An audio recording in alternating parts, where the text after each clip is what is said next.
Just introduce yourself. Assalamu alaikum rahmatullahi wa barakatuhu. My name is Sister Abida.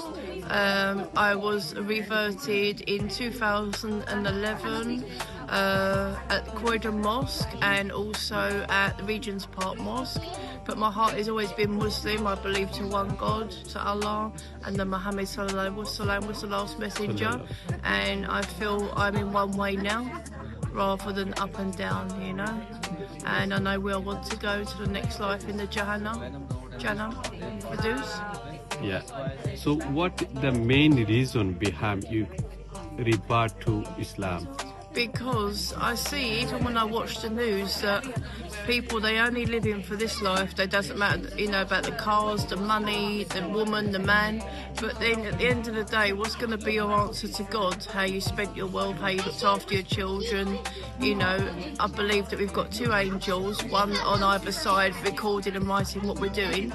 And I feel sometimes when I pray that I feel all the weight is coming off me, all the you know. But I've been through a lot of problems at the moment, you know, a lot of abuse, and I finally met a man that I'm hoping to convert to Islam because so we can go to Jannah together.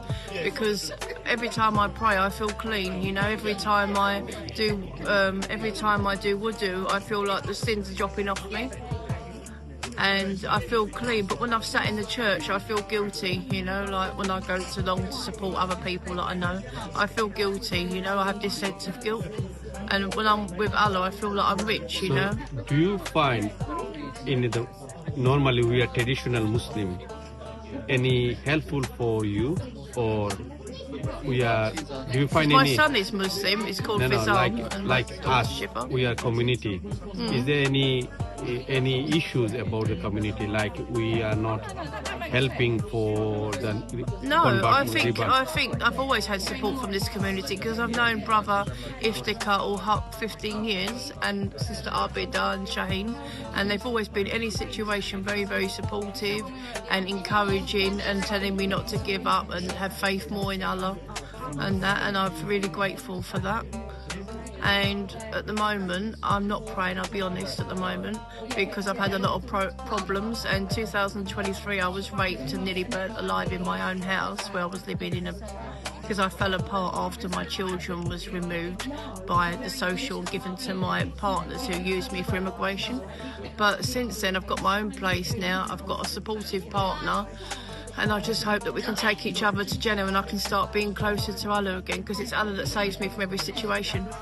So what is the message for the non-Muslim and from you as you are experienced? The message is I'm living proof at the end of the day that that people, if they just put their faith and trust in Allah, they can do anything, you know. I might like something that's good for me, but it could be bad for me. And I believe if I just put my tawakkul, my faith in God, that at the end of the day, He can change everything for me. And also, a very interesting story that people say about Jesus was on the cross. At the end of the day, a Muslim person wouldn't give someone this much disrespect by wearing just rags. They would give the man a bit more dignity. And you can't pray to a person when the person himself is praying to God, you know.